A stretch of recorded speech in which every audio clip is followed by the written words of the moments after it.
This is the story of the single deadliest day in English history, a day when snow turned to blood and an entire army vanished from the face of the earth. This is the story of Towton in 1461. Welcome back to the channel. It's me. And today we are going to talk about one of the most fascinating battles in history, the Battle of Towton. It is the single deadliest day in the history of England. The armies that clashed at Towton were led by two men who would change the course of England forever, Edward IV and Henry VI.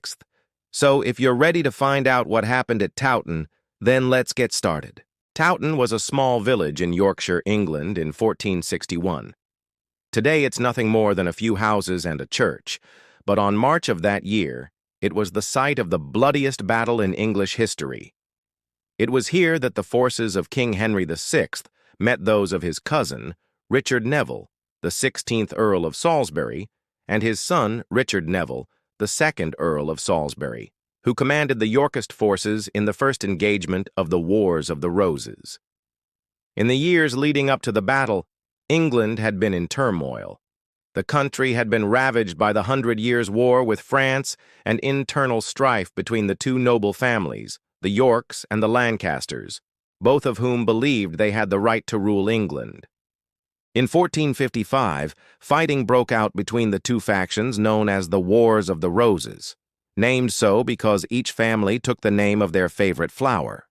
By 1460, King Henry VI had fallen into a deep depression and left the running of the kingdom to his wife, Queen Margaret of Anjou. Meanwhile, Richard, Duke of York, leader of the Yorkist faction, had seized control of London and most of northern and eastern England. In the south, however, the Lancastrians remained strong under the banner of Henry's brother, Jasper Tudor, Earl of Pembroke.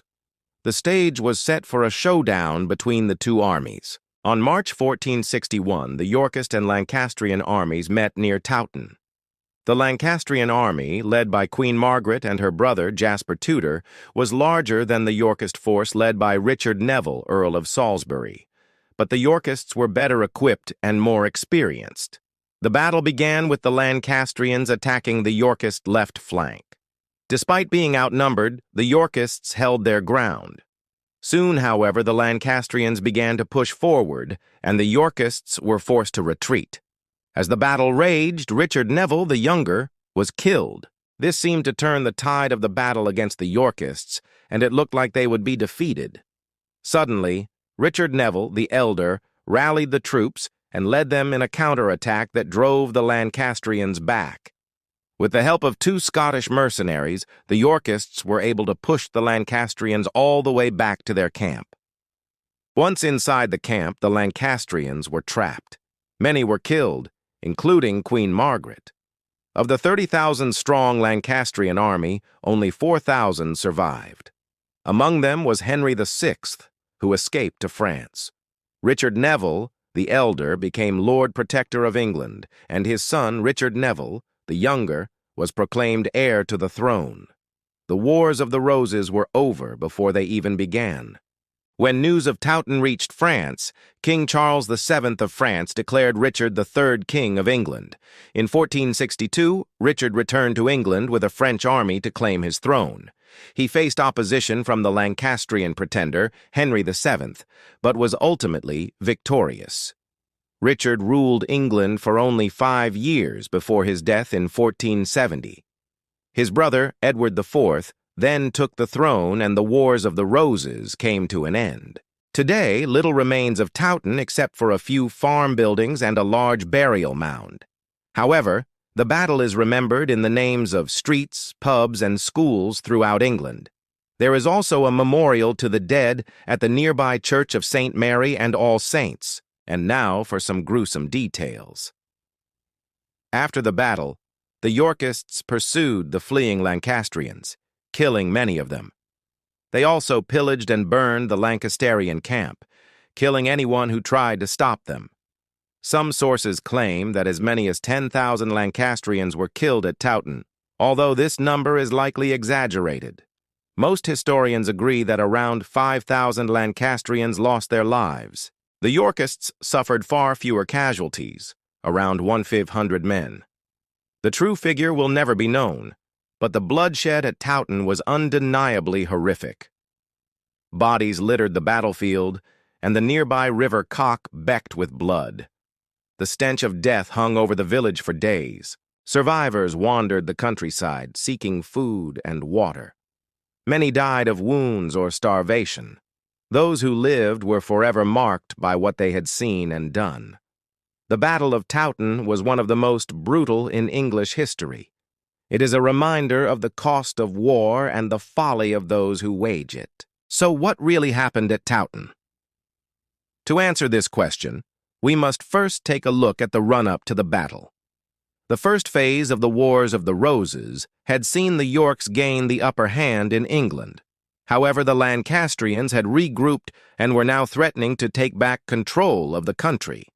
The Lancastrian Queen Margaret of Anjou was determined to defeat the Yorkists and restore her husband, King Henry VI, to power. She assembled an army and marched on York, hoping to capture the city and depose the Yorkist regime. The Yorkists, led by Richard Neville, the 16th Earl of Salisbury, known as Richard the Kingmaker, prepared to defend their stronghold. On March 1461, the two armies met near the village of Towton.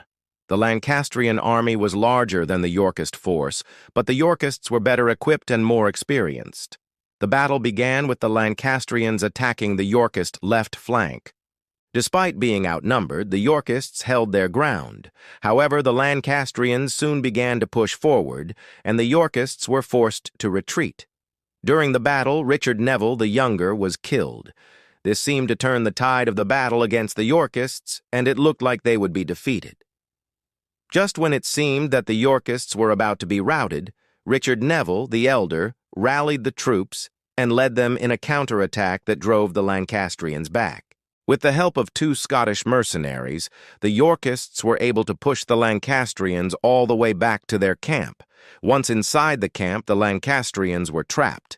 Many were killed, including Queen Margaret of Anjou. Of the 30,000-strong Lancastrian army, only 4,000 survived. Among them was Henry VI, who escaped to France. Richard Neville the Elder became Lord Protector of England, and his son, Richard Neville the Younger, was proclaimed heir to the throne. The Wars of the Roses were effectively over before they even began.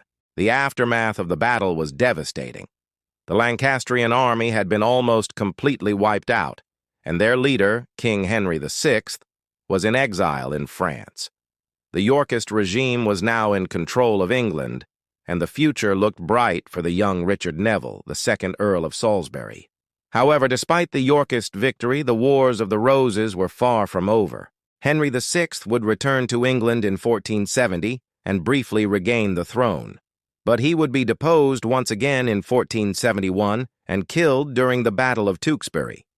The Wars of the Roses would continue until 1485, when Henry Tudor, Earl of Richmond, defeated Richard III at the Battle of Bosworth Field and claimed the throne as Henry VII.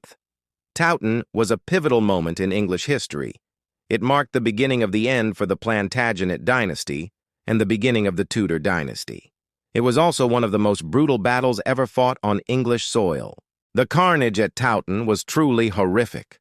Thousands of men lay dead or dying on the battlefield, their bodies often mutilated and dismembered. Many of the wounded men were left to die of exposure or infection. Those who did survive the battle were forever haunted by the horrors they had witnessed. The impact of Towton can still be felt today.